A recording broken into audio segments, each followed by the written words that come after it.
هذه التظاهرة المتميزة. Mesdames, Mesdemoiselles et Messieurs, nous sommes très heureux de renouer le contact et de nous retrouver tous ici ensemble dans le cadre de la 6e édition du Carrefour CFIA 2018. Après la conférence inaugurale, rehaussée par la présence du ministre marocain du Commerce, de l'Industrie, de l'Investissement et de l'Économie numérique, mais également du ministre centrafricain du Commerce et de l'Industrie, nous allons donc prendre notre bâton du pèlerin et situer les choses dans leur contexte pour pouvoir échanger en toute cordialité, convivialité certes, mais avec beaucoup de rigueur et également de sens. La première conférence programmée est véritablement importante, comme le seront les suivantes. Et c'est une très très belle transition avec l'intervention de Monsieur le ministre Moulay Hafid Al-Alami, qui, à la fin de son discours, a parlé de l'Afrique en tant que partenaire incontournable et a situé cette terminologie tout à fait spécifique à Moulay Hafid Al-Alami en parlant de croissance intelligente. Eh bien, pour ceci et pour cela, j'ai le plaisir, en tant que maître de cérémonie, à votre service, bien sûr, d'accueillir Monsieur Mamoun At-Tahri, qui est le directeur du Centre d'intelligence économique de BMCE Bank of Africa, et Madame Sharafa Chebani, directrice du pôle à la Chambre française de commerce et d'industrie du Maroc, Business France, sous l'œil bienveillant de Monsieur le Président. Je vous demande, nous allons travailler, voilà, il faut applaudir un petit peu, on va mettre un peu d'ambiance, on va mettre de la convivialité. Merci aussi d'être nombreux. Il est clair et entendu qu'on aura droit à une présentation d'à peu près 15 à 20 minutes des deux intervenants, mais ce que nous souhaitons, ce que nous espérons véritablement, c'est que vous puissiez réagir. Nous avons certainement, j'ai vu qu'il y a des journalistes, j'ai vu qu'il y a des universitaires, des experts, s'il y a des gens qui peuvent apporter également leur témoignage. Madame Sharafa, marhaban bik fi alami, alamul mahabba wal akha wal mawadda, incha'Allah. Monsieur Tahri, bienvenue à bord. Monsieur le Président, vous êtes avec nous de cœur, mais vous avez le droit à la parole sans aucun souci. Maroc, Afrique de l'Est, Afrique de l'Ouest. Qu'en est-il exactement? Est-ce que véritablement l'Afrique qu'on dit véritablement marché porteur, partenaire incontournable, même la thématique de cette 6e édition s'inscrit dans Hub. D'accord? Qu'en est-il au juste, Madame Sharafa et Shokran Jazilan? Merci. À vous. Merci et je beaucoup. Chronomètre, hein? À vous chronométrer, voilà. C'est parti, top chrono pour 10 minutes, 5 secondes, 6 centièmes. Merci. Ok, très bien. Bonjour à tous. Donc, je suis Sharafa Chebani. Je travaille à la Chambre française de commerce et d'industrie du Maroc depuis quelques années maintenant. Et le pôle CFCIM Business France a pour objectif de réaliser des études de marché, entre autres.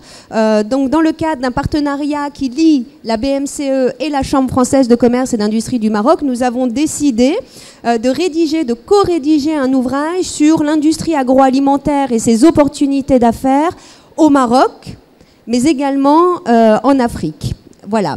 Donc la Chambre s'est attardée à faire un point sur quelles sont les opportunités d'affaires sur le marché marocain et Mamoun parlera des opportunités d'affaires sur le marché africain ou sur les marchés africains. Alors peut-être un premier point sur l'industrie agro, en commençant par l'agriculture. L'agriculture, comme vous le savez tous, est un élément fondamental de l'économie marocaine puisque c'est 40% de notre population active et c'est 13-14% du PIB du Maroc. Donc c'est excessivement important, il était utile et essentiel que le Maroc puisse se développer, se déployer de manière stratégique et organisée dans ce secteur d'activité. En gros, le PIB agricole, pour quelques chiffres, c'est 10 milliards d'euros à peu près. Soit à peu près en fonction des années, comme je vous le disais, entre 13% et ça peut monter jusqu'à 18-19% du PIB total. La surface agricole utile, quant à elle, représente 8,7 millions d'hectares, ce qui est relativement important pour un pays comme le Maroc, mais finalement peu au regard de la surface du Maroc. Dans le pays, nous avons quelque chose comme 50 000 agriculteurs agrégés, 60 agrégations et une grande diversité agroclimatique qui permet finalement, mine de rien, un développement agricole plutôt diversifié. Alors ça a été hyper important puisque dans le cadre du plan Maroc Vert, nous avons réussi à passer d'une agriculture plutôt encore vivrière, elle l'est toujours bien évidemment, mais plutôt orientée vers les céréales, à une agriculture un peu plus diversifiée avec des produits à plus forte valeur ajoutée, notamment les fruits rouges, les melons, les tomates, ce qui permet effectivement de proposer des produits beaucoup plus intéressants sur le territoire marocain, mais également de les exporter. C'était l'un des objectifs. Donc, ce qui a permis effectivement d'améliorer notre balance commerciale notamment et de dépendre bien évidemment moins de nos importations en matière céréalière pour éviter bien évidemment, là aussi c'est un élément fondamental, d'être dépendant de la pluie, de la pluviométrie marocaine qui est relativement faible au Maroc. Donc ça, ce sont quelques éléments d'information sectorielle qui permettent de dresser le panorama de l'agriculture. L'un des objectifs, c'était l'agrégation, faire en sorte que cette agriculture qui est aujourd'hui diversifiée, qui a un poids relativement important dans la société, puisse être améliorée et valorisée, notamment grâce à l'industrie agroalimentaire. L'un des problèmes que nous vivions jusqu'alors, c'était ce que disaient les industriels agroalimentaires, ce sont les problématiques liées aux intrants agricoles. Relativement faible en termes de volume et de qualité plutôt approximative. Donc le plan Maroc Vert a permis justement de monter en gamme, de monter en compétences et de monter en niveau et en volume de production. Donc aujourd'hui, l'industrie agroalimentaire, c'est plus de 2000 sociétés, 140 000 emplois, un chiffre d'affaires de 10 milliards d'euros à peu près, une exportation plutôt positive, là aussi on le verra, hein, parce qu'il y a des opportunités d'affaires dans les pays africains. On exporte à peu près 3 milliards d'euros de notre production agroalimentaire à l'international. Une valeur ajoutée qui est là aussi assez intéressante, mais pas tout à fait élevée, d'où l'importance du CEFIA. Le Carrefour des fournisseurs de l'industrie agroalimentaire est une aubaine pour les opérateurs qui aujourd'hui sont présents, puisque nous avons besoin de monter en compétences, de monter en productivité, de monter en cadence de production. Et bien évidemment, même si nous voyons les effets de cette évolution du plan Maroc Vert, il a fallu aussi qu'il y ait l'implication du ministère de l'Industrie, entre autres, avec un contrat-programme qui a été déployé et mis en œuvre. Ça, je pense qu'on vous en a parlé ce matin, pour créer de nouvelles opportunités d'affaires et améliorer le développement agro-industriel du pays. Donc, en gros, les objectifs sont clairs. Je me répéterai peut-être par rapport à ce matin, mais je vous répète les chiffres parce que c'est hyper important, parce que ça structure votre business, ça structure vos opportunités d'affaires et ça permet de flécher où vous pouvez faire des affaires demain. Donc en gros, l'idée c'est de créer un chiffre additionnel, un chiffre d'affaires additionnel de plus de 3,7 milliards d'euros, ce qui n'est pas rien. Faire de la valeur ajoutée un fer de lance, donc créer 1,17 milliard d'euros de chiffre d'affaires, enfin de valeur ajoutée supplémentaire, et d'ouvrir plus de 370 nouvelles usines. Alors là, on est bien placé, puisque le CEFIA permet de fournir en équipement et en nouvelles technologies ces 300 et quelques nouvelles usines. Donc il est important de suivre l'évolution de ce contrat-programme, puisque on évalue à plus d'1 milliard d'euros les opportunités d'affaires liées à l'investissement dans les nouvelles usines. Donc ça, c'est un élément fondamental pour les entreprises aujourd'hui présentes. Donc la structure de la production, comme je vous le disais, elle est plutôt encore assez orientée produits agricoles basiques, mais néanmoins, nous avons quand même de la transformation céréalière qui commence à prendre le pas.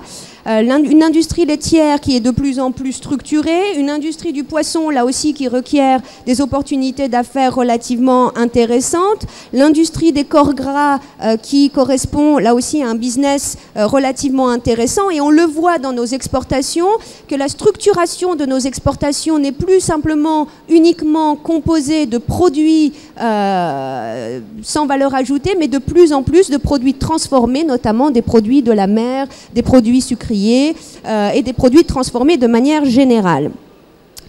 Donc, pour rentrer un peu plus dans les détails, quand on regarde le contrat programme cible un certain nombre de filières. Donc là aussi, ça structure clairement vos démarches commerciales quand vous allez aller chercher du business. Quelles sont ces filières? Elles sont très simples à avoir en tête. C'est la viande rouge. C'est l'industrie avicole, c'est les produits de la mer, ce sont les produits laitiers, les fruits et légumes, la transformation de fruits et légumes, la transformation de produits céréaliers, les huiles et les graisses, les sucres et la boulangerie-pâtisserie. Et pour chacune de ces filières, vous avez des objectifs qui sont clairement fixés, qui sont clairement visibles, avec la volonté d'avoir des projets structurants, structurés, avec du tonnage supplémentaire, avec de l'emploi supplémentaire, de la valeur ajoutée supplémentaire, des équipements supplémentaires qui permettent là aussi de vous donner des opportunités business relativement intéressantes. Donc en termes d'équipement, les besoins sont multiples, notamment dans le domaine des abattoirs, notamment les couveuses, notamment les batteries automatiques, les machines pour préparation d'aliments pour animaux, les équipements aquacoles, qui est un élément fondamental dans le développement économique agroalimentaire du pays, et puis tout un tas d'autres appareils, notamment dans le traitement des céréales, les pulvérisateurs, les appareils mécaniques pour l'extraction et la préparation des huiles ou des jus, etc., etc. Donc vous voyez que juste en ayant filiarisé son plan de développement sectoriel, on voit très vite quels sont les projets et les programmes à venir. Et on voit très vite quelles sont les opportunités d'affaires qui sont soit en cours d'organisation, soit en passe d'être réalisées. Alors on est loin de l'industrie automobile aéronautique où nous avons une entreprise par semaine qui annonce son implantation au Maroc. On en est loin. Néanmoins, nous avons pas mal de belles entreprises, qu'elles soient PME marocaines, plutôt PMI marocaines ou grandes entreprises internationalisées qui, elles, reflètent le dynamisme de l'économie marocaine.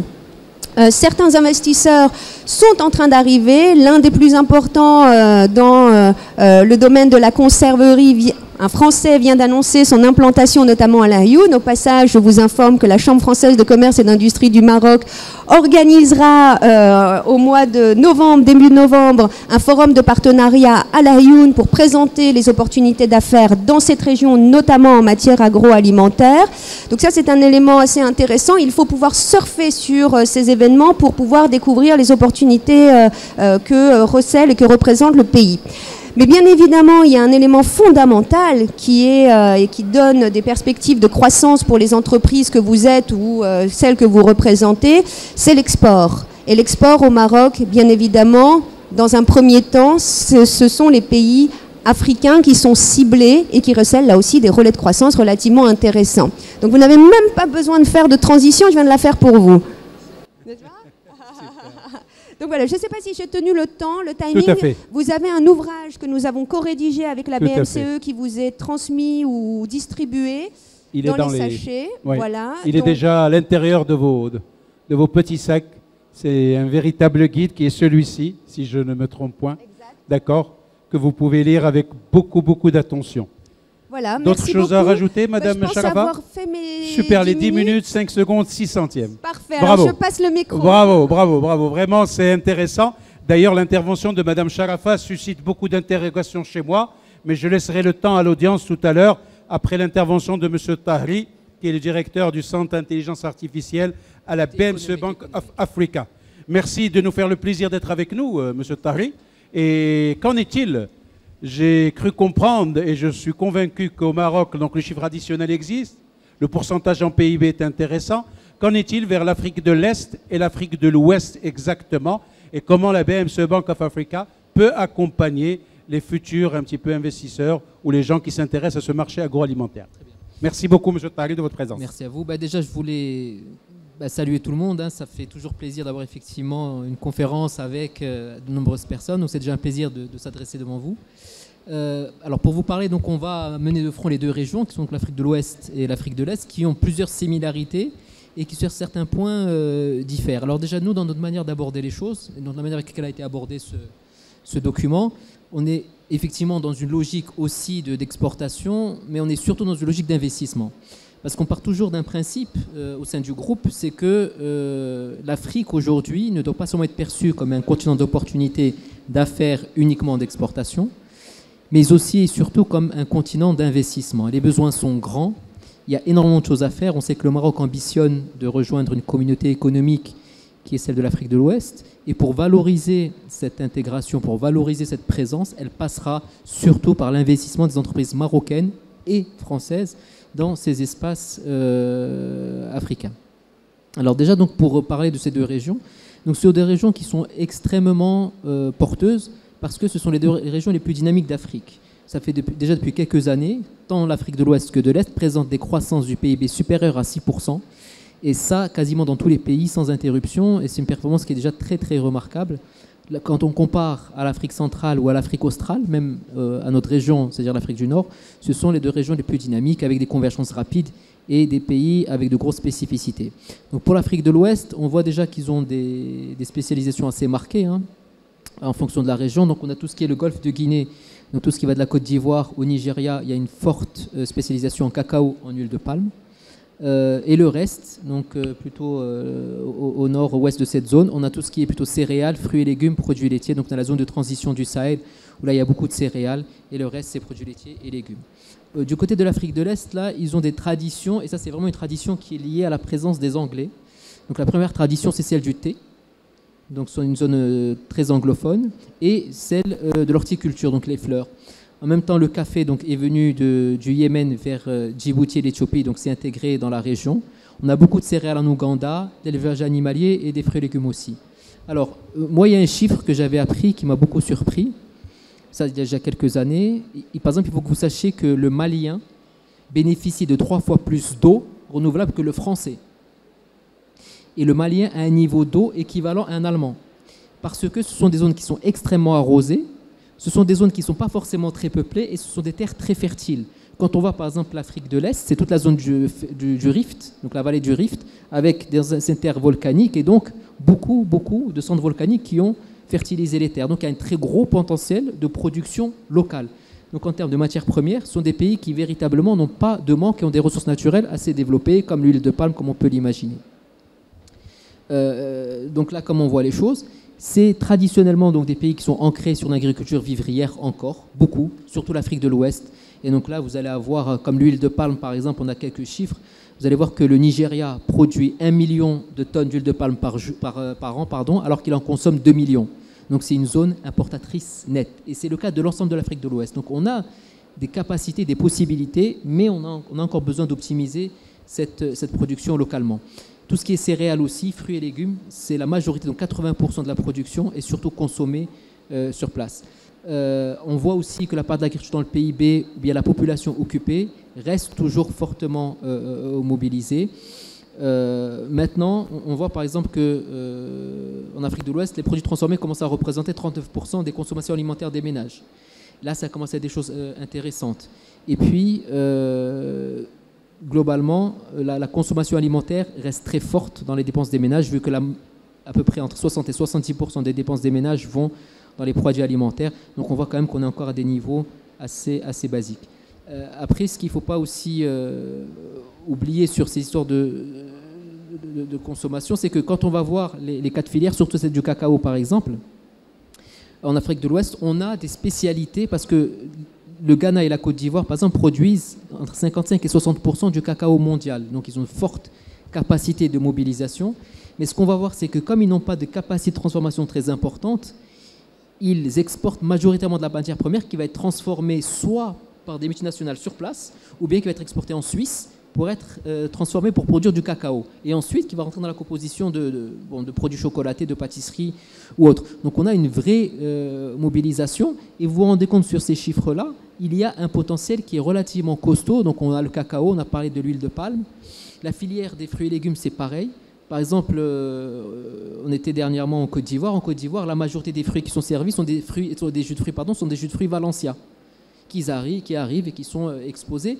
Et vous voyez pareil qu'il y a un très fort potentiel parce que les gens sont demandeurs. Malheureusement, ils n'arrivent pas à trouver forcément des produits fabriqués localement. Et le lait, les produits laitiers, donc les zones sahéliennes traditionnellement consomment beaucoup du lait de chèvre, du lait de chamel.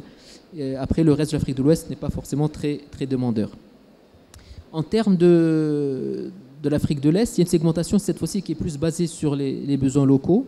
Donc on a toute la partie transformation de céréales, élevage animalier, donc ça c'est comme je dis c'est classique, hein. On a des terres fertiles donc on produit énormément. Il y a toutes sortes de céréales, donc on a le maïs, riz, blé, millet, etc. Et on a surtout de la transformation de base, c'est-à-dire du battage, du moulage ou de la pression. L'élevage animalier, c'est majoritairement de la viande de bœuf qui représente la consommation de viande rouge et blanche. Et ensuite, sur la partie export, et ça, c'est des cultures à plus forte valeur ajoutée, parce que comme leur nom l'indique, bon, tout ce qui est fleurs, horticulture, donc aujourd'hui, par exemple, le Kenya est l'un des principaux exportateurs mondiaux d'horticulture, de fleurs. Donc, ils sont relativement présents. Et puis après, le thé et le café qui marchent. Alors, je check ma montre, encore un petit... On essaie de respecter les délais. Alors maintenant, bon, pour laisser aussi la place aux questions, donc en termes de perspective, aujourd'hui, l'ensemble des pays de la région ont compris qu'ils devaient remonter les filières. Donc ils devaient partir d'un principe de produits bruts à des produits transformés. Donc ils sont dans cette logique-là. L'ensemble des dynamiques aussi, des visions des différents pays, et ça vous les aurez en détail dans l'étude, vous verrez que tout le monde se mobilise pour la remontée de filières. Après, encore une fois, c'est des remontées de filières qui peuvent être simples parce que c'est des pays où il y a beaucoup d'eau. Alors, nous, quand on est marocain, on voit que la première chose qui frappe quand on atterrit, par exemple, à Abidjan, c'est tout est vert. Il n'y a pas un espace jaune ou marron. Ça, c'est frappant parce que nous, quand on atterrit à Casablanca, si ce n'est pas l'hiver, c'est jaune et marron. Donc, c'est des choses qui nous frappent. Alors que là-bas, il y a de l'eau partout. Mais c'est vrai, c'est des choses qu'il faut vraiment pouvoir envisager. Donc, on sait qu'en termes de production, il y a énormément de facilité. Il y a des encouragements, donc, comme ça dit, à faire de la transformation. Et si on reste juste sur des cultures basiques comme cacao, café et huile de palme, il y a un potentiel qui est conséquent. Pareil, la seconde perspective qu'on voit et qui est vraiment intéressante, c'est des changements des modes de consommation. On voit que de plus en plus de personnes commencent à manger à consommer des produits transformés, moins de produits bruts. Et puis, il y a aussi les modes de distribution, donc les grandes surfaces qui se mettent en place, la grande distribution, donc qui facilitent l'accès logistique entre le producteur et le consommateur. Ensuite, on a tout ce qui est la modernisation des systèmes de production, la digitalisation. Alors, je vais faire un peu de pub quand même pour la BMCE. Donc, dans le cadre du prix de l'entrepreneuriat africain qu'on organise annuellement, alors c'est un prix d'$1 million qui est distribué à de jeunes entrepreneurs du continent, et donc la finale aura lieu en décembre à Casablanca pour la 4e fois. Vous serez bien évidemment invités. Donc l'an dernier, il y avait un projet très intéressant de puces placées sur des troupeaux de bovins. C'était dans un pays d'Afrique de l'Ouest, et là on pouvait les suivre par satellite. Donc c'est la digitalisation, on voit chaque vache ou chaque bœuf, où est-ce qu'il va, où est-ce qu'il est. Et à ce moment-là, on arrive à le suivre et à optimiser la production. Et puis enfin, vous avez le projet chinois, donc là, qui est non négligeable, One Belt, One Road. Donc la volonté effectivement de faire de l'Afrique, on commence par l'Afrique de l'Est et puis après l'Afrique de l'Ouest, un arrière-pays pour la Chine en termes de production. Et ça, c'est des choses quand même qu'il faut vraiment garder en tête, parce qu'un pays comme le Soudan a parmi les plus grandes surfaces arables au monde. Ça, c'est des choses qui, pour nous, sont pas naturelles. Nous, malheureusement, dans notre psyché ou dans nos images, dans nos clichés, on a tendance à garder en tête des zones peut-être dures à travailler, des choses comme ça, alors que le Soudan est aujourd'hui l'un des pays qui dispose des plus grandes capacités au monde en termes de production de céréales. Il y a beaucoup d'acteurs qui sont en train de se positionner au niveau mondial. Donc vous avez pas uniquement la Chine, vous avez la Corée du Sud, les pays du Golfe, parce qu'il y a un vrai potentiel sur place. Alors pour finir, mais ça je ne vous commenterai pas parce que c'est quand même un travail qui est relativement intéressant, nous avons essayé de pouvoir apporter en termes de besoins par pays chacun des produits qui étaient demandés, soit en termes d'importation, soit en termes de production locale. Donc ça, ce tableau est présent dans le document. Vous aurez le loisir de lire ça tranquillement. Et vous verrez donc, en termes de possibilités, tout ce que vous pouvez exporter ou produire sur place. Voilà. Donc on est encore une fois à votre entière disposition si vous avez des questions. Et la parole Bravo. au modérateur. Merci. Bravo, nous avons réussi en 20 minutes à expliciter les tenants et les aboutissants de ces opportunités pour le Maroc, pour l'Afrique de l'Est et l'Afrique de l'Ouest, dans le sens où deux institutions, la Chambre, mais également la BMC Bank of Africa, sont investies et impliquées pour opérer un développement harmonieux. Donc sans plus tarder, et dans un sens démocratique, je lance la parole à l'audience. Voilà, la première question est toujours la plus difficile. Nous allons passer directement à la deuxième question. C'est parti. Pas tous à la fois quand même. Ah, nous en avons une ici. Je vais en prendre 3 ou 4, comme ça l'essentiel étant fait, sinon je reviens vers vous automatiquement. Madame, vous voulez poser une question? Monsieur, 2. Et madame, peut-être? Oui? Allez, on va commencer par vous, madame. Allez-y. Superbe. Vous nous donnez votre nom et votre prénom. Si vous souhaitez nous dire si vous êtes marié ou pas, c'est votre business. Et vous nous donnez surtout votre numéro de compte bancaire. Allez-y, madame, je vous en prie. Nom et prénom et surtout l'institution à laquelle vous appartenez. S'il vous plaît. Bonjour, je m'appelle Madame Hinsora, je travaille au groupe Crédit Agricole du Maroc. Ah, d'accord. Et je souhaiterais poser une question, bien évidemment, en représentant de la BMCE Bank. Donc, je voudrais, s'il vous plaît, par rapport donc vous avez parlé pas mal d'opportunités d'investissement en agriculture et en agro-industrie, que ce soit en Afrique de l'Est ou en Afrique de l'Ouest. Je voudrais savoir quelles sont... est-ce que vous avez des offres spécifiques par rapport aux produits dont vous avez parlé? Qu'est-ce que vous proposez comme prêt ou comme accompagnement à ces agriculteurs et donc ces personnes travaillent dans le domaine de l'agro-industrie? La seule question? Ce sera tout. Superbe. C'est un benchmark, une veille stratégique magnifique, gratuitement. C'est magnifique et en direct et en live. Merci madame de votre intervention. J'ai une autre personne ici et je finirai en beauté avec monsieur. Je vous en prie. Bonjour, je suis Zachary Al-Ghissi, directeur achat et logistique de la société Le Safre. Je voudrais rebondir sur la question des opportunités avec le fort potentiel de croissance en Afrique. Mais qu'en est-il des moyens logistiques mis à disposition pour fluidifier un peu le circuit de nos exportations? Est-ce qu'aujourd'hui il y a des programmes? Est-ce qu'il y a des transporteurs qui sont prêts à faire notamment des groupages pour l'Afrique? Parce que le potentiel, oui, il est là. Mais initialement, il n'est pas vraiment stable. Est-ce qu'il y a des gens qui vont accepter de faire des groupages pour gagner un peu en chaîne de valeur? Merci. Question très pertinente. Juste une petite question. Vous avez déjà une expérience dans ces pays? Un petit peu, oui. Voilà, d'accord. Donc on le sent. Merci, Oumeima, de ton implication. Et monsieur? Donc François Giraud, consultant international en agroalimentaire, et je travaille actuellement pour la Chambre. Alors, moi, j'aurais 2 petits points à la fois de réflexion et d'interrogation. Vous nous avez donné des surfaces, des quantités, etc., mais vous ne nous avez pas donné les chiffres des populations. Or, les produits agroalimentaires sont quand même faits pour être consommés, et je crois que souvent, on a une idée assez vague de ce que ça représente. Il n'y a pas très longtemps, je discutais avec quelqu'un qui a été scotché quand je lui ai dit qu'il y avait pratiquement 100 millions d'habitants en Éthiopie. Bon, il m'a dit, mais non, c'est un petit pays. Non, non, tu te trompes au moins d'un zéro. Bon, donc je suis retourné quand même voir mes sources. Et je crois que c'est important. Vous avez bien souligné l'évolution des modes de consommation, plus de produits transformés, mais il faut avoir aussi en tête ces chiffres, ces chiffres de population, parce que certains États sont des petits États en termes de population, d'autres au contraire sont vraiment des géants aujourd'hui et pour leur population locale ont des gros besoins. Donc peut-être dans une version 2, vous pourrez rajouter ces petits tableaux qui existent mais qui nous préciseraient les choses. Alors vous avez fait le pari de vous concentrer sur les 2 régions les plus dynamiques. Je pense que c'est un bon choix. Il vaut mieux commencer par le plus facile, entre guillemets, que d'aller chercher dans des zones comme l'Afrique centrale, par exemple, où on sait qu'il y a beaucoup d'autres problèmes à résoudre avant d'arriver à développer ces marchés. La deuxième réflexion, elle va reprendre un petit peu celle de celui qui m'a précédé, mais je ne savais pas qu'il allait me précéder, c'est par rapport effectivement à la logistique. Vous savez que c'est un des problèmes de fond en Afrique, c'est les transports. Comment arriver à transporter les matières, comment les transporter dans de bonnes conditions.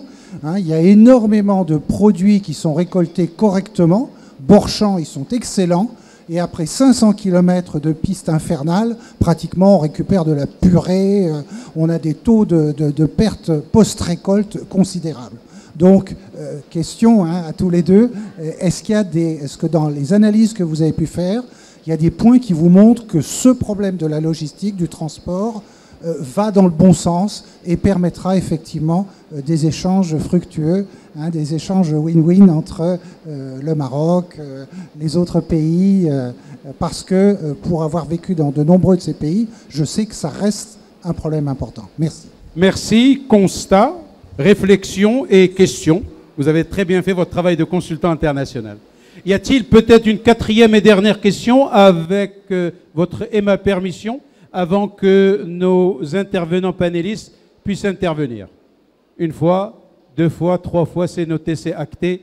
Madame Sharafa Setahri, à vous. Madame Chebani. Alors, les questions concernent essentiellement l'Afrique. L'aspect logistique. Voilà, l'aspect logistique. L'Afrique, malheureusement, enfin, nous avions prévu l'intervention d'opérateurs dans la logistique. Justement pour répondre à ces questions. Deux choses, manque de temps, manque de disponibilité aussi, peut-être projet pas tout à fait abouti et pas forcément la volonté de s'exposer, je pense. Donc ces opérateurs, nous avons leur contact, nous pourrons vous mettre en relation avec eux, mais c'est un sujet que nous avions abordé et qui fait partie des problématiques qu'il est nécessaire de développer et de lever. C'est un obstacle à lever, c'est évident. Et ça, c'est le rôle des négociations du Maroc dans la CEDEAO, enfin dans sa future entrée dans la CEDEAO. C'est le rôle notamment de la fédération, la FENAGRI, qui doit aussi travailler avec les associations de transporteurs pour améliorer l'offre. Mais malheureusement, nous nous sommes nous-mêmes posé la question. Nous avions souhaité la présence d'opérateurs logisticiens ici aujourd'hui. Nous n'avons pas été entendus, mais nous avons une liste assez intéressante d'opérateurs qui pourront vous aider ou en tout cas répondre à certaines de vos requêtes. Donc malheureusement, je suis assez évasive dans mon approche logistique, donc j'en suis désolée. Mais notre job étant de mettre en relation les entreprises les unes avec les autres, au moins ce job, je le ferai avec beaucoup de dynamisme, j'espère. Après, pour ce qui concerne la population, vous avez raison, je rectifie le tir. Le Maroc, c'est 33 millions d'habitants, ou 35, voilà, 33,4 selon les dernières estimations, recensement, et 35 selon les estimations d'aujourd'hui. Après, Mamoun parlera des habitants côté Afrique, parce que nous l'avions effectivement dans des slides que nous allons vous reprojeter dans quelques secondes. C'est Harry. Alors, pour répondre aux questions... Élément de réponse, peut-être d'abord ce benchmark et cette veille stratégique le par rapport... pour Crédit Agricole du Maroc. Donc, je laisserai Madame Leila Chorfé, qui est responsable du commerce extérieur à la BMCE, elle répond directement à ces questions-là et elle, effectivement, introduira la dimension D'accord, donc on fera intervenir Après, Madame. moi, je voulais juste insister sur un point, c'est qu'effectivement, nous sommes sur une logique industrie agroalimentaire. D'accord. Donc, quand on entend Crédit Agricole, bien évidemment, nous ne sommes pas aussi performants que le Crédit Agricole sur l'agriculture pure. Après, sur l'industrie agroalimentaire, on parlait de ça et là, la banque, je pense qu'elle est quand même extrêmement bien placée sur ses offres et Leïla donnera plus de détails. Surtout qu'on a un vaste réseau, donc on est présent dans une vingtaine de pays en Afrique au travers de Bank of Africa. Là, on a la capacité de travailler sur les flux et sur l'investissement local. Alors maintenant, sur les populations, effectivement, donc on a proposé les populations de manière globale, on a agrégé. Et donc dans les documents, vous aurez que la population d'Afrique de l'Ouest, c'est à peu près 370 millions de personnes. En Afrique de l'Est, si on agrège pareil, on intègre un peu tout le monde, vous avez 150 millions et ça va croissant parce que ces chiffres-là aujourd'hui, ils sont pour nous, enfin j'allais dire, bon, c'est vrai que c'est présent, il faut bien manger, mais c'est des chiffres qui sont vraiment temporaires. Pourquoi ? Parce qu'il faut garder en tête que la population de la Tanzanie, par exemple, va doubler en moins de 15 à 20 ans. Ça, c'est énorme. Ils sont 50 millions, ils vont passer à 100 millions. D'accord. Donc, en 2030-2035, on va se retrouver avec x2, x3 ce qui est écrit ici. Le Nigeria va arriver à 500 millions d'habitants. Un demi-milliard au Nigeria. Donc, c'est des chiffres quand même qui sont assez... Eh oui, voilà, c'est des chiffres qui sont assez frappants. Donc, le potentiel est là et c'est-à-dire la croissance est exponentielle. Alors maintenant, moi, le point vraiment sur lequel j'insiste beaucoup par rapport à ça, c'est qu'on dit effectivement l'Afrique, 2 milliards en 2050, 4 milliards en 2100, représentera 40% de la population mondiale en 2100, etc. Après, si nous ne sommes pas capables d'offrir des opportunités d'emploi, de l'espoir, de l'avenir à ces gens-là, malheureusement, on va passer de 2 milliards de potentiel à pas 2 milliards potentiellement, mais à 2 milliards de problèmes. Et ça, c'est vraiment quelque chose qu'il faut intégrer. Il faut pouvoir offrir des opportunités à l'ensemble des habitants du continent, et ça, c'est fondamental. Donc la population, c'est bien. Après, il faut offrir des opportunités. Tout ce qui concerne la logique, effectivement, là, je rejoins tout à fait Sharafa dans l'approche. Je sais que de plus en plus d'opérateurs se positionnent. Alors, il y a un point aujourd'hui, un nœud qui est central, c'est Mombasa au Kenya. Aujourd'hui, les Chinois, pour l'Afrique de l'Est, ils ont fait du Kenya leur hub d'entrée. Et donc, ils ont financé, par exemple, la mise en place du train entre Mombasa et Nairobi. C'est un des premiers trains modernes du pays. Et pourquoi? Parce qu'ils ne l'ont pas fait uniquement par générosité, ils l'ont fait aussi parce qu'ils auront besoin de faire rentrer, de faire ressortir un ensemble de matières premières du continent. Donc le fait que quand la Chine parle de One Belt, One Road, donc, pour le continent, aujourd'hui, par exemple, l'un des principaux fonds de développement chinois investit déjà 50 milliards de dollars en Afrique. Et il compte faire évoluer ce chiffre beaucoup plus haut, beaucoup plus loin, et uniquement dans les infrastructures. Donc on sent qu'il y a aujourd'hui un positionnement très fort sur l'infrastructure du continent. On avait fait une conférence avec SNTL, ils étaient intervenus logistique sur le sujet. Et aujourd'hui, SNTL, par exemple, je ne fais pas de la pub, mais c'est parmi d'autres parce qu'ils étaient avec nous. Ils ont des solutions claires, concrètes, pour pouvoir exporter et ce genre de choses. Donc ils ont largement les moyens aujourd'hui de partir. Après, c'est sûr qu'en termes de transport maritime, c'est là où il faut commencer à trouver des solutions. Mais moi, je préfère la question posée par notre ami consultant. Il disait, est-ce que ça va dans le bon sens? Ça va dans le bon sens. Est-ce que l'offre est suffisante aujourd'hui? Elle est bien évidemment perfectible. Voilà. Et donc là, je donne la parole à Leïla. Ne vous dérangez point. Nous allons donc avoir ce complément. Madame, merci. Bonjour. Je m'appelle Leïla Cholfi. Je suis responsable commerce extérieur chez BMCE Bank of Africa. C'est par rapport à la question que notre confrère a posée du Crédit Agricole. En fait, nous n'avons pas chez BMCE Bank une offre dédiée à l'agro-industrie de manière particulière.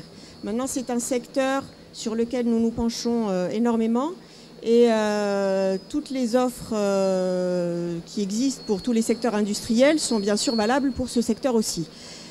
Par rapport aux opportunités...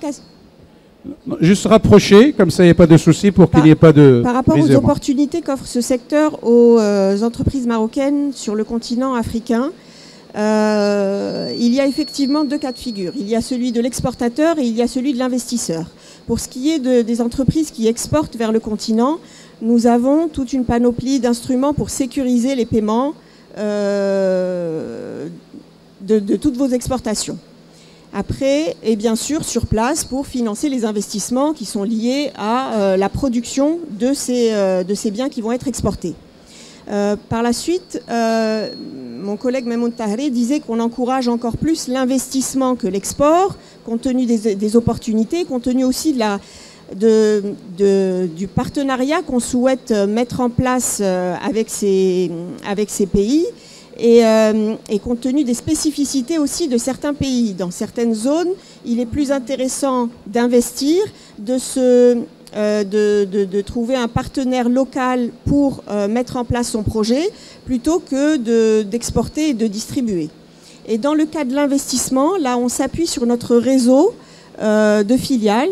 On est présent aussi bien en Afrique de l'Ouest qu'en Afrique de l'Est. Alors là, on n'a plus la diap tout à l'heure, mais elle reprenait pratiquement tous les pays de nos implantations. BMCE Bank est présente à travers sa filiale Bank of Africa dans pratiquement tous les pays d'Afrique de l'Ouest. Et en Afrique de l'Est, on est présent aussi bien alors Djibouti, on a un bureau de représentation en Éthiopie, et puis nous avons également, voilà, il y a une carte ici qui reprend tout, vous trouverez sûrement aussi dans les petites sacoches dans les sacs que vous avez d'un dépliant qui reprend un petit peu notre présence un peu partout. Donc Ouganda, Rwanda, Tanzanie, voilà, toute la partie est de l'Afrique, Madagascar y compris.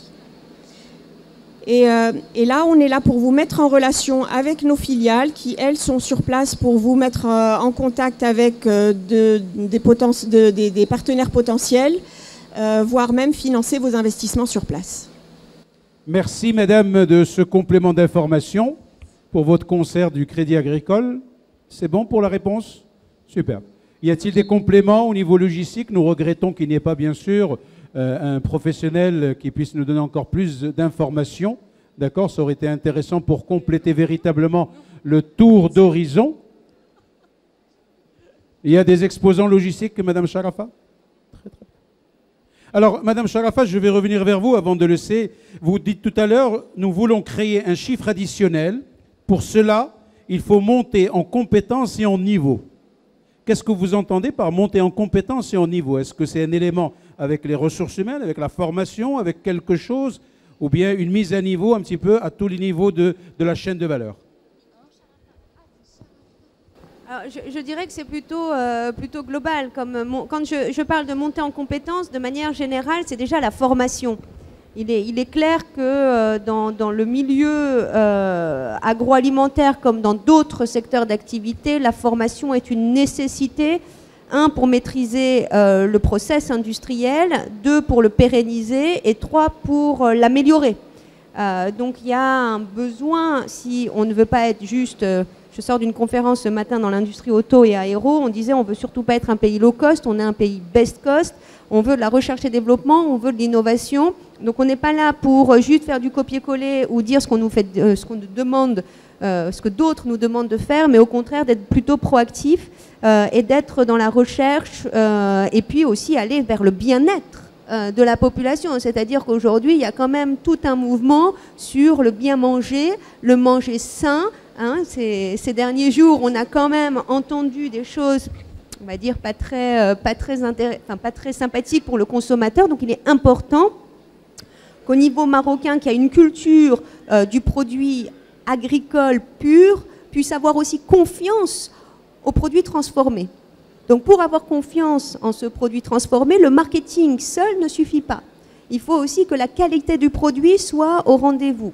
Et quand je dis monter en compétences, c'est le packaging, c'est le marketing, c'est la communication, c'est la chaîne de valeur, c'est la chaîne de froid, c'est tous ces éléments qui permettent de sortir un produit d'une usine, qu'il soit bien traité, aux normes, qu'il réponde à toutes les nécessités normatives et qu'il arrive chez le client ou chez le consommateur final en bon état et qu'il ne lui fasse pas de mal. Voilà. Donc c'est de ça dont il s'agit. Et encore une fois, ne pas être dans de l'alimentation pour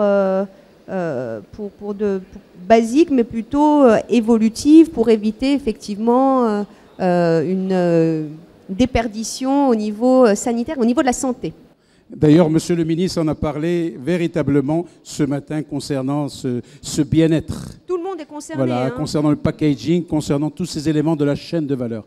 Merci, madame Charafa. Je m'en remets à l'audience. S'il y a d'autres questions, s'il y a d'autres éléments que vous souhaitez rajouter, s'il y a, bien sûr, nous y allons. De ce pied, monsieur veut intervenir. Toujours le même process, le nom, le prénom et l'institution à laquelle vous appartenez, monsieur.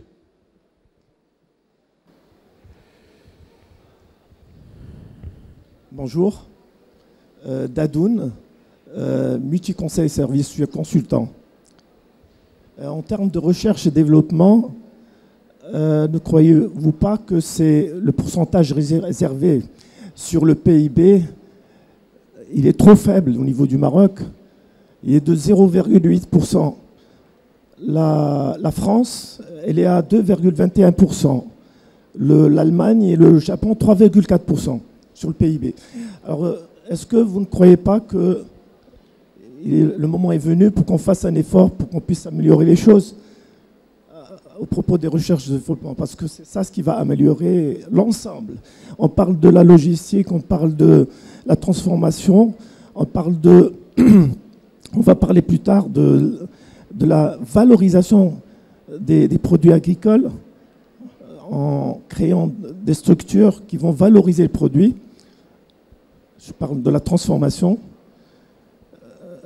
Bon, voilà, c'est ça ma question. Merci. Donc, question focus recherche et développement entre les différents pourcentages accordés par rapport au PIB. Une autre question peut-être? Madame, je vous en prie. Merci Lisa. Bonjour, c'est Marim Aidani de la société de bourse MSI.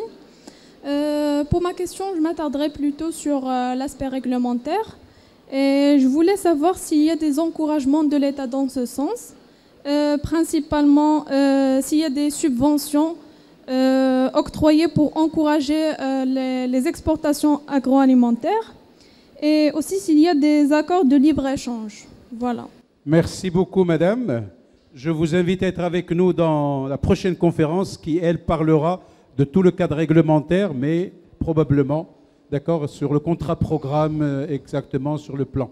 Monsieur. Alors, à part, je me suis présenté tout à l'heure, à part la question logistique, il y a madame qui a parlé rapidement de la sécurité du paiement. C'est dit.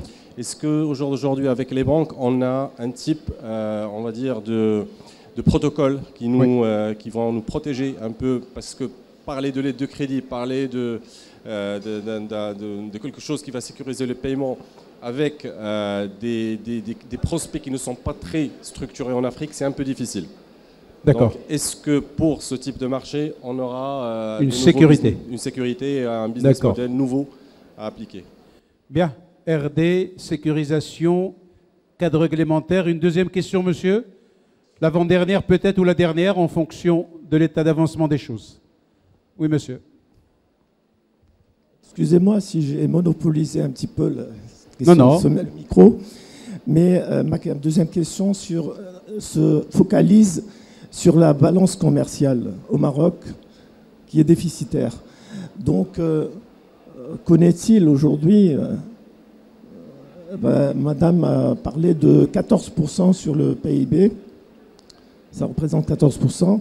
Alors, qu'est-ce qu'on pourrait faire pour essayer d'améliorer ceci? Donc, à mon avis, l'histoire, la BMCE peut intervenir en essayant d'apporter un petit peu son savoir, son expérience, son expertise en termes d'exportation au niveau international.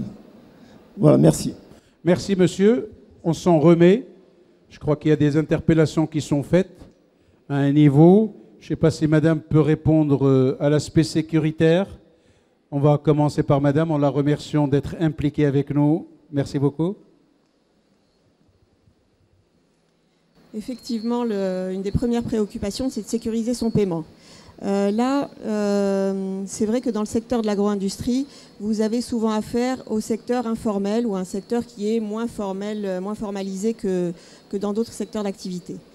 Nous, ce qu'on peut vous conseiller, je vous ai dit, on s'appuie sur notre réseau de filiales qui, elle, a ses clients et sur lesquels on peut plus ou moins vous donner des indications sur leur solvabilité. Donc c'est toujours plus intéressant de travailler intra-groupe. Vous avez une idée plus précise de la solvabilité de votre partenaire. On peut vous sécuriser les paiements de manière plus facile et à moindre coût pour vous lorsque c'est intra-groupe. Maintenant, à part ça, lorsqu'on n'est pas dans ce cas de figure, lorsque ce n'est pas des sociétés structurées avec lesquelles vous travaillez, vous savez très bien que il y a toujours un des partenaires qui est en position de force. Dans ce cas, c'est plutôt vous, l'exportateur. Et le mieux, c'est de demander des paiements d'avance. Lorsqu'effectivement, de l'autre côté, vous ne pouvez pas avoir quelqu'un qui est suffisamment structuré pour avoir une ligne d'engagement et ouvrir une lettre de crédit. À côté de tout ce volet bancaire, pour sécuriser vos créances, on vous conseille vivement de recourir à une assurance à l'export. Nous avons des institutions rodées à ce niveau-là et qui peuvent... effectivement, il faut payer... Il y a le coût de la prime d'assurance à l'export, mais c'est quelque chose qui est à terme très intéressant et au moins ça vous permet de rentabiliser les coûts de production. Donc appui de la banque et assurance à l'export pour être sûr de ce que l'on fait. Monsieur? Superbe. On va donner... Merci Lisa. Je vais vous reprendre le micro. Je vais donner à monsieur Tahri apporter des compléments d'information du cadre réglementaire et d'autres choses. Allez-y, monsieur Tahri. Alors déjà pour vous parler un peu de... Donc vous avez parlé de le cadre réglementaire et la deuxième question, la deuxième partie c'était...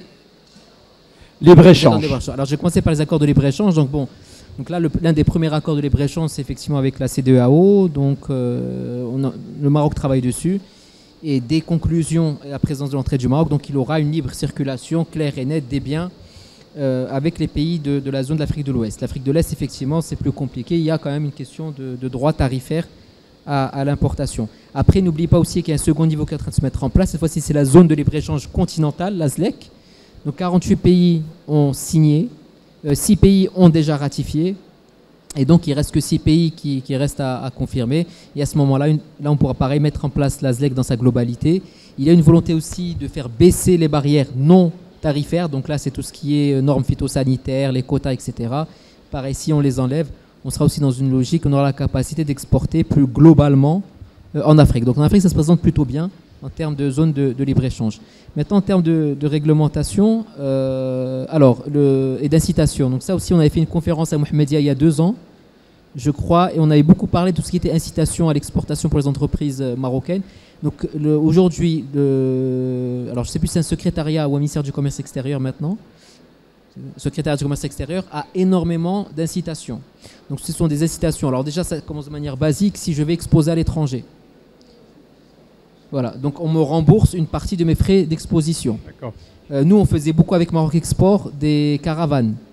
La dernière, on avait fait la Tanzanie, Madagascar et le Rwanda. Où là, pareil, on avait vu localement les produits pour les capacités d'exportation. Il y a aussi une incitation en fonction du chiffre d'affaires exporté. Alors, je ne vais pas vous donner tous les détails ici, mais je sais qu'on a les présentations, donc si vous voulez, on peut vous les envoyer. Vous avez un récapitulatif de l'ensemble des incitations à l'exportation pour les entreprises marocaines. C'est relativement solide. C'est déjà bien structuré, ça peut structurer l'activité. Et voilà, et d'autres incitations probablement seront mises en place encore pour renforcer le dispositif. Peut-être la question RD qu'a posée monsieur. Alors, pour ce qui concerne la question R&D, j'ai peur d'être très succinct dans ma réponse, parce que c'est vrai que quand on fait nos analyses, ce n'est pas quelque chose qui ressort immédiatement. Hein. Je sais qu'il y a quelques recherches sur le goût. De manière générale, le goût du marocain, le goût du produit qui peut être proposé au niveau du pain, au niveau de la qualité du pain, au niveau de l'élasticité du pain, par exemple, ou au niveau des produits laitiers pour qu'ils correspondent à un besoin ou en tout cas une attente marocaine. Mais en termes de R&D poussé, je ne suis pas certaine d'avoir une bonne réponse à cette question. Alors, ce qui est intéressant, c'est qu'à la Chambre, nous avons créé un club agroalimentaire. Donc, c'est typiquement le genre de sujet que nous pourrons aborder. Là, on a vraiment abordé le sujet de la formation qui était essentiel. C'est le premier sujet qui, pour la Chambre française de commerce, semble être prioritaire. Avant la recherche et développement. Pour ce qui concerne ce sujet en particulier, il me semble qu'au Maroc, il y avait un pourcentage du chiffre d'affaires des opérateurs téléphoniques qui était ponctionné pour qu'il soit réinjecté dans de la recherche et développement. Est-ce que ce chiffre d'affaires est-il toujours ponctionné ou pas, ça je me pose la question. Mais en tout cas, il y a quelques années, ça avait été une volonté d'aller chercher de l'argent, parce que la R&D, ça présuppose aussi des financements. Donc, où aller chercher ces financements? Est-ce que les opérateurs agroalimentaires ont les moyens pour faire ce travail? Pour avoir les moyens, il faut des produits à plus forte valeur ajoutée. Pour avoir des produits à plus forte valeur ajoutée, il faut d'abord améliorer son process industriel. Donc la R&D commence aussi par l'amélioration du process industriel. Et force est de constater que ce sujet en particulier semble venir de l'étranger et non pas de notre pays.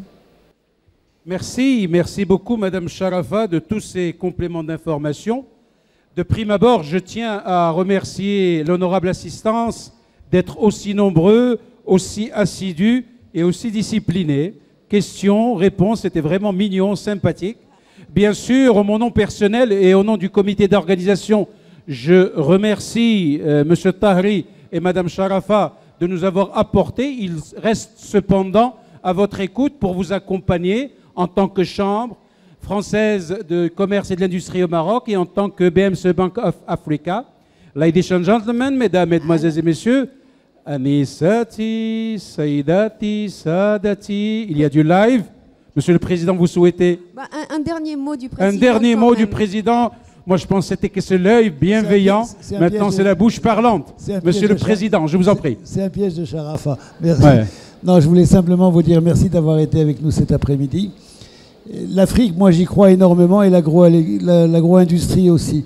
Donc je pense que le Maroc a très bien compris qu'aujourd'hui le plan Maroc vert était en phase de croissance importante et qu'on se doit de structurer ce marché et aujourd'hui non plus d'exporter des produits bruts mais des produits transformés.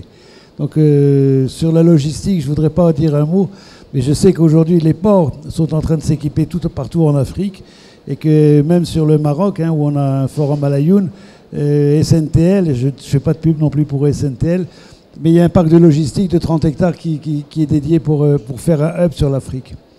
Donc il y a du travail, il faut le faire, et je pense que vous êtes tous ici pour le faire. Merci à vous. Voilà, nous y croyons tous. Le Président vient de le reconfirmer à nouveau. Mesdames, Mesdemoiselles et Messieurs, ladies and gentlemen, Anisati, Saïdati, Sadati, merci d'être aussi nombreux. Dans un petit quart d'heure, nous nous retrouverons ici même pour parler du contrat programme 2017-2020 des industries agroalimentaires, mise en œuvre et accompagnement, FENAGRI, ministère de l'Agriculture, ministère de l'Industrie et la Banque Centrale Populaire. Merci de la confiance que vous faites à ce salon. Bon business et à très vite.